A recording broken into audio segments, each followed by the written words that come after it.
Welcome, hello to and welcome to SportNation. Will and Ollie alongside me, guys.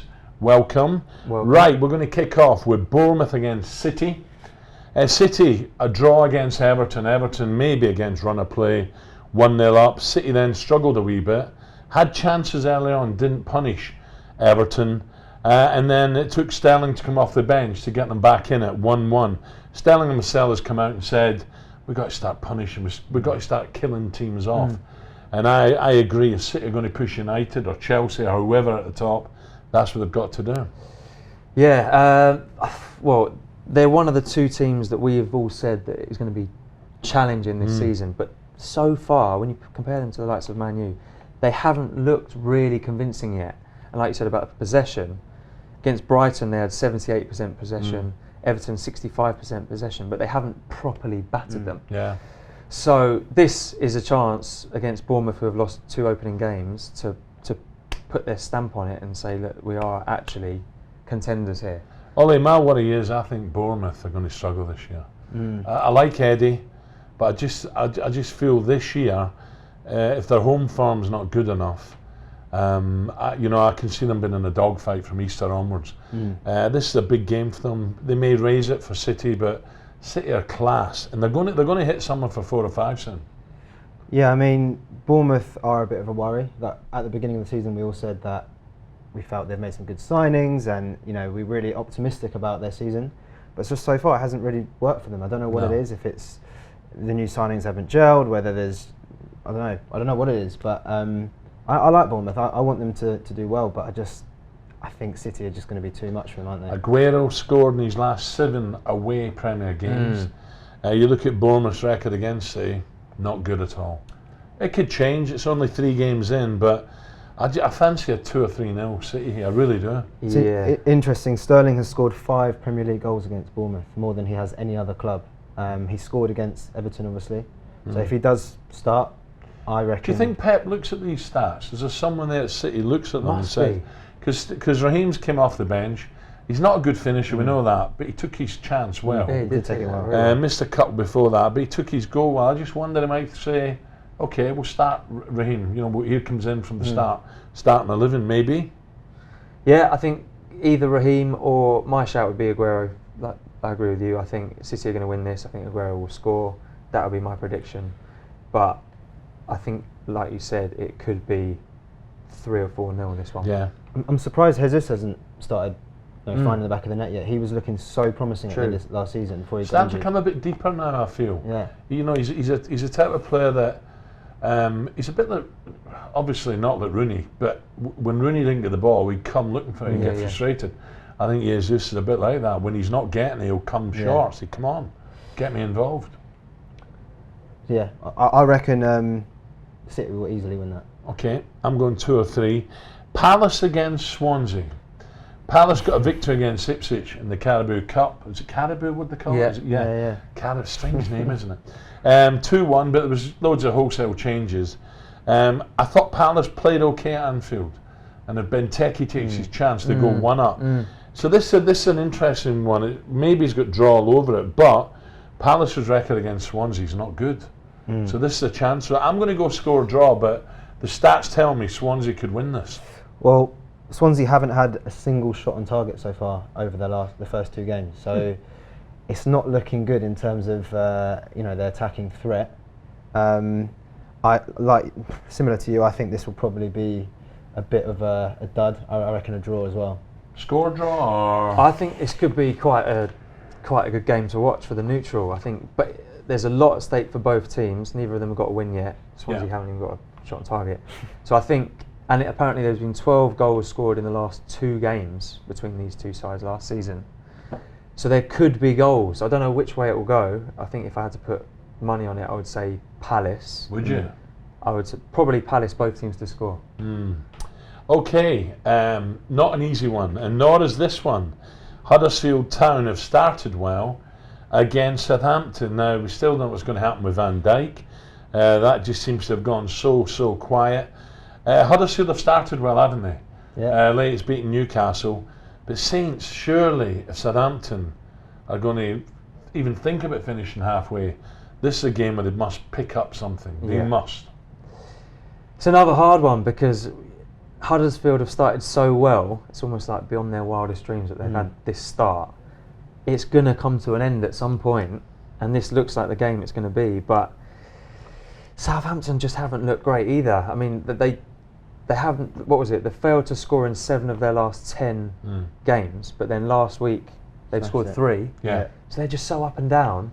But they are creating loads of chances. They just haven't been finishing, and then last week they've started finishing. So have they turned a corner? Maybe, yeah, maybe. They've got the firepower to do it. Gabbiadini, they've got And Tadic, Austin, and both of them scored last week. It So won't be easy, guys, because Huddersfield are organised. The manager I really rate. Yeah, I think we all rate him, 3 of us. Yeah.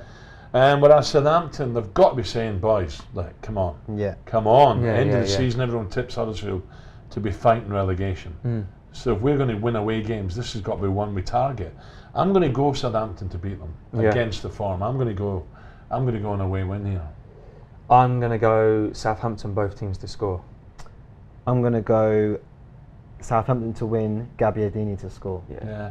I like him, you know. Yeah, I think he's, he's eager, he's willing, he's not lightning fast, but he's fast enough. But I like his runs in the box, and I think, barring injury, I think he'll get a few this year. Well, when he first came to the club last season, as soon as he started playing, I think he scored in however many of the first few games he played, and he took all of the goals so well. He's one of those players where he only needs a tiny bit of space and he finishes. So yeah, if he can get back on that form. He's greedy as well, and I like strikers that are greedy, not when it's blatant, you've got to square the ball. But this guy's just got a feel for the goal, and boom, give him half a yard. Like a so terrier, isn't he? I think it's a cracker. And again, the next one is people are talking about, this is a 6-pointer already. They're talking about both managers been under pressure. I'm talking about Rafa Benitez and Slaven Bilic here, and they even talk that West Ham have said no. They're trying to get Slaven out and Rafa in. But that, if you go back, I think it was 2015 they tried to get Rafa, West Ham, but they've denied it. But this is a game. Rafa has said that, guys, we're not ready for the Premier yet, but we've got to fight. So I think a lot of Newcastle fans will say, stop going on about it. If there's no players coming in, get organised, get coaching, and get some results. I fancy another away win here. I think West Ham, Hernandez, people like that, and Arnautovic, he's still raging Bilic about him, the red card. I think West Ham might sneak this. They're going to take a big support up there. I know a lot of West Ham fans, personally I know, said, yeah, we're going. They fancy the chances here. It's a strange one. On paper you say this could be 0-0, but I think West Ham might make this 1-0, something like that. I think Newcastle have just looked a bit blunt, haven't they? Without starting with Dwight Gale, who's kind of their go-to guy, he's the goal scorer. They're yet to score, they're yet to win. West Ham, on the other hand, have been so leaky. They've conceded 7 goals in the first 2 games. Yeah. Joe Hart, not for West Ham. He's getting a bit stick, but he should be, because he's conceded 17 goals in his last 5 games. Ollie, if you look at the stats again, Newcastle's record against West Ham is good. West Ham are not good travellers, especially when they go north, and this is a way north.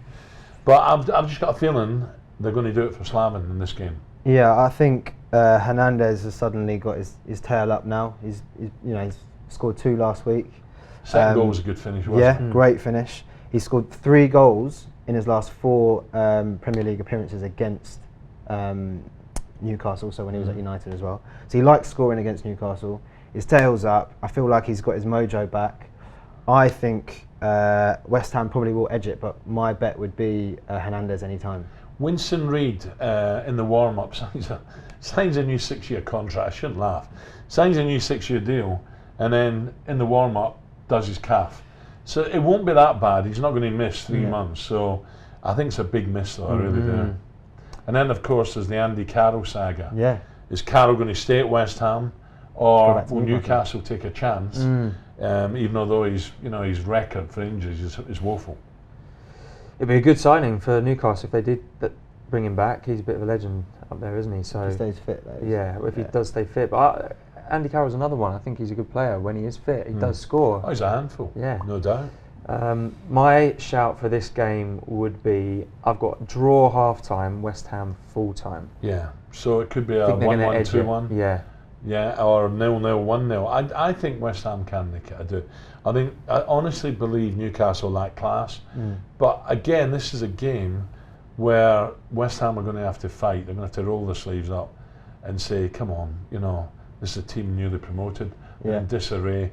We've got to get something. And they're not going to do it by outplaying Newcastle. They're going to have to outfight them or be with them, sleeves up for 45 minutes, and then hopefully the class will tell in the second half. But it was, you could see last week that they are prepared to fight. They were 10 men down, 2-0 down. They managed to get 2-2. They were unlucky not to come away with some points from that game. So they've got that fighting spirit. It's just they need to get some results. It's heartbreaking for them, wasn't it? Yeah. If that maybe had been in London, the ref might just say, get on with it. But, the Southampton fans aren't, penalty. He's given it. So, okay, so Watford Brighton. I'm beginning to feel for Chrissy Hughton. I really am. I'm beginning to feel for him because he's done so well. And you know what it's like? It's cutthroat. It's ruthless. Chrissy's done well. We've just been talking about Newcastle. And he ends up getting the sack. And if he's not careful, the way things are going here, by Christmas, it could be change of manager. So I really fear for him. Watford are a funny little side, but they've got pace. They've got strength and pace. So I can only see a home win, boys. They've got off to a really good start, Watford. I think surprised everyone. Like you say, they've got pace, they're finishing, they're defensively they're looking all right. Andre Gray's record against Brighton is great. 4 goals in his last in his previous league appearances against Brighton. So I think Gray could easily be on the score sheet. But I think it's a Watford win. Watford win? Yeah, I think Brighton, out of all the teams we've just gone through so far, for me, Brighton are in the biggest trouble this season. I don't think I've seen anything. So they're not physical, are they? And at the moment, they're lacking in confidence and they're trying to play football. Yeah. And I worry, I really do worry. I was hoping the Amex would be a fortress for them. Look, they might pick up, I hope so. But I just see Watford too quick and too powerful. Yeah, it's still early. I think there was a last stat on the Newcastle game that they lost their first opening 2 games and then they ended up finishing 11th that season. So it's not too early to turn it around for any of these teams. But I just can't see Brighton picking up many wins this season, especially not here. I think Watford are going to beat them. I think my bet would be Watford clean sheet. Clean sheet. Yeah. So, Manchester United against Leicester. Yes. Manchester United firming up in the betting, City drifting slightly, but Leicester are playing with a bit of spirit. Mahrez is up for the fight, isn't he? So I'd be amazed if this is another 4-0 for United. Jose at the moment looks to be back to his old cell, the mojo's back. Looks like Zlatan's going back in there. Big worry now, Zlatan gets fit and gets fit quick. What does Jose do here? Does he upset Lukaku and play him up front with Lukaku, or does Jose maybe play him in a couple of cup games, leave Lukaku out? He's got to be very careful with the balance and the harmony of the squad. Yeah, I think at the moment you can't really change what he's doing. But this is Zlatan. He's not going to accept. If he says I'm 100%, he wants to play. It's a tough call for him, but if it was me, I would say, look, we've just battered 2 teams 4-0 both games. I can't change the formula at the moment. No. So I'm going to ease you in, but it won't be right now. United at the moment, they just look, they're a big side, they're a strong side, they've got so much pace. I can only see a home win here, guys. Yeah, I agree. I think Pogba's going to be in the mix again. This season everyone's saying, is he going to get goals? Already got 2 goals, looking sharp. I think Pogba's going to be on the score sheet. This United have lost just 2 of 22 Premier League meetings against Leicester. Yeah. It's not looking great for Leicester, but there's another stat on here that says under Craig Shakespeare, Leicester have scored in all but 1 of their 15 Premier League games. Yeah. Vardy scored in 8 of those. I don't know if he's going to be fit. By the way, they were talking about Vardy. Yes. We've got 8 days to go, haven't we, to the window shuts? Oh, right, yeah. And I said, I thought maybe Koeman might go for Vardy. But all accounts Chelsea. Yeah, saw that yesterday. That'd be a good signing for Chelsea, I think. I think so. Yeah, pace. The only thing is Chelsea like to play the ball around. Is he the type of player that can come off, hold it up and be patient and just wait for a chance? I think he's more of a fox in the box, Vardy. And he's got that pace though, isn't he? So he, if they hit them on the counter, you've got Willian flying up, Pedro flying up, Vardy flying up, it works. So what does that tell us a little bit about Chelsea then? Morata, is he still not sure? You know, Morata himself, he's not been a regular at the teams he's been at, Juve, Real Madrid. Is maybe Conte thinking, maybe he's not going to get me 25 goals? Maybe, but he seems to me like a similar player to Vardy. Like, he's not the type of player that would come and hold it up either. He's a fox in the box as well. So you can have two similar players there. Whether or not he can Don't play forget both it's Champions together. League as well. Yeah, so you do need depth. maybe he's thinking Batshuayi. He's thinking he's not the player I thought he was. You know, it's an interesting one. Maybe, but it could just be paper talk. But Chelsea Everton's a good one, isn't it? Yeah. Because Everton played well, and the young boy up front was fantastic. Calvert-Lewin was it? I thought he really was good. His movement, his pace, he wasn't overawed. Done well for the goal with Rooney. You know, he didn't panic. Yeah. He dummied Fernandinho and then just squared it to Wayne. You know, and you've got the other boy in midfield, Blondie, who's a good player. Davis. There's youth there coming through, and you know, this will not be easy. And I think Everton. I'm just looking at the stats here. Chelsea have beaten the last 22 home Premier League games against Everton since a 1-0 loss. That was way back, I think, 94, 95. Yeah. So again, this is going to be close. Everton will take a point right now. The only reason why I think it's swinging more in Chelsea's favour is Everton start of the season, they're not going to be as fit as they are midway through the season, and they're having to play 3 games within the space of a week. Obviously played the Monday night, you got Thursday night and the Sunday. I think Chelsea will take advantage of that. Banker of the weekend, would that be a banker? No.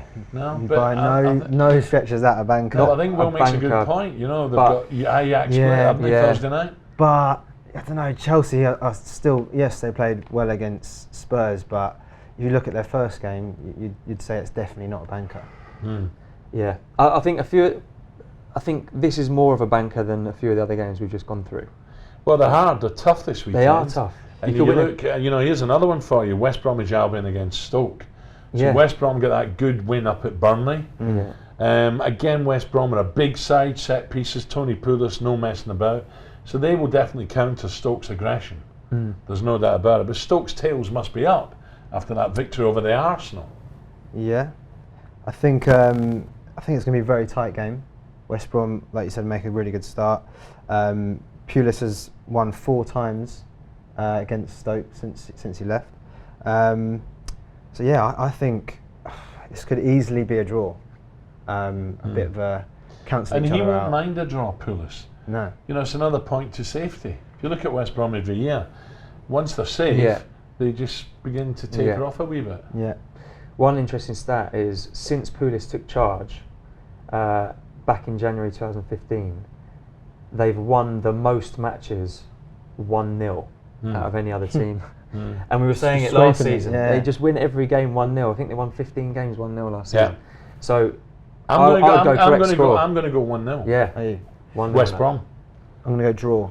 Yeah, it's got the signs of a draw, but I just think a set piece, West Brom can nick it. I agree. I think it looks as if the big set Johnny Evans is going to stay as well, doesn't it? Yeah. It looks that as if that was a bit of a weird transfer rumour, that one. Well, that might still happen, but I don't know. I think that Hesse will cause some trouble though. Yeah. It wouldn't surprise me if he did. He's good movement, hasn't he? Yeah, he looks Direct, sharp. good movement.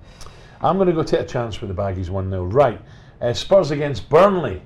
Hoodoo Spurs, I thought they played alright against Chelsea. Burnley go down to Stamford Bridge, opening game, unbelievable result. Then they lose at home. I must be mad. I'm going to go Spurs to beat them. No, easy. Definitely Spurs. I think so, yeah. I think that away win at the start of the season, I think is going to turn out to be a freak result. I don't think they're going to win many away again this season. Yeah.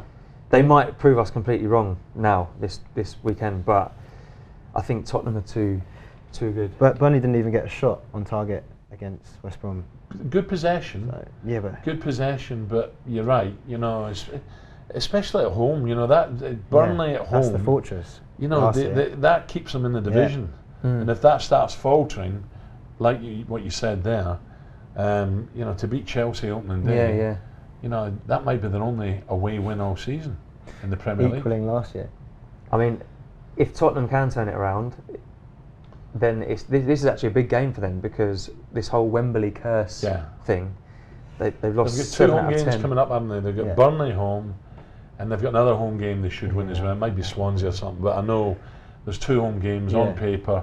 It can put this voodoo to bed. Yeah. Hit 3 or 4 past Burnley and then everyone's forgotten about it. Yeah, Swansea next home game. Yeah, and Harry will be thinking, August, this is a great chance to score in August, which is remarkable. It really is remarkable. He's hit the post twice. Now, the big game for me, I think this is the best game of the weekend. Yeah. You know, I've been talking about Liverpool all week, to be honest. Liverpool against Arsenal.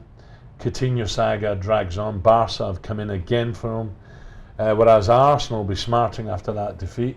What's going to happen to Sanchez? Is he still ill? Injured. Is he still injured? Or is he waiting till the window shuts? Then suddenly, Lazarus, he makes a great recovery. But I see this as a cracker. I really do. I spoke to Graham Souness this morning. And Graham said, Coutinho, sell him. He's not the main man. Mane is the number 1 man. I like Graham a lot, but I disagree. I think Coutinho. I like Mane as well. Yeah. I know where Souness is coming from. Graham's a great player, a great judge. And he likes that steel that Mane's got, that Coutinho doesn't. But I still think Coutinho makes him tick, and I think it'd be a massive loss if he was to leave. Yeah, I think they both unlock most of Liverpool's chances. I think there was a point at last season, towards the end of the season, when Liverpool hadn't won a game without Mane. They did start winning them without him towards the last few games, but he was big for them last season. I know at the moment Coutinho's getting all the credit, but both of them are very good players. I think even without Coutinho in this particular game, I think Liverpool are going to be too strong for Arsenal. I think all the stats stack up against Arsenal. Liverpool have kept a clean sheet in each of the last 3 Premier League games at Anfield. They've lost 8 of the last 13 league away matches, Arsenal, so it does say a home win. And also Liverpool, Klopp likes playing the big teams. Yeah. So there's a stat where they've won 20 points from 10 Premier League matches against the top 6 last season, which was more than any other team in that top 6. I've gone score draw, but I think you're right that the stats tell us that Liverpool can edge it. Yeah, I think so. But isn't this Ollie? normally the game where there's a lot of goals in? Well, I've gone 2-2. I've gone 2-2. Czech has conceded 26 goals against Liverpool. Really? Yeah, more than any other team. So another stat. So I'm going score draw. I'm going to go Liverpool to win, both teams to score. I'm going to go Liverpool to win over 2.5 goals. Are we having a bet on this? Hope you enjoyed it. Another edition of Sport Nation. We're back again in a few days' time. Listen, great weekend coming up. Enjoy your Premier League. And if you're having a little punt, happy punting. Thank you.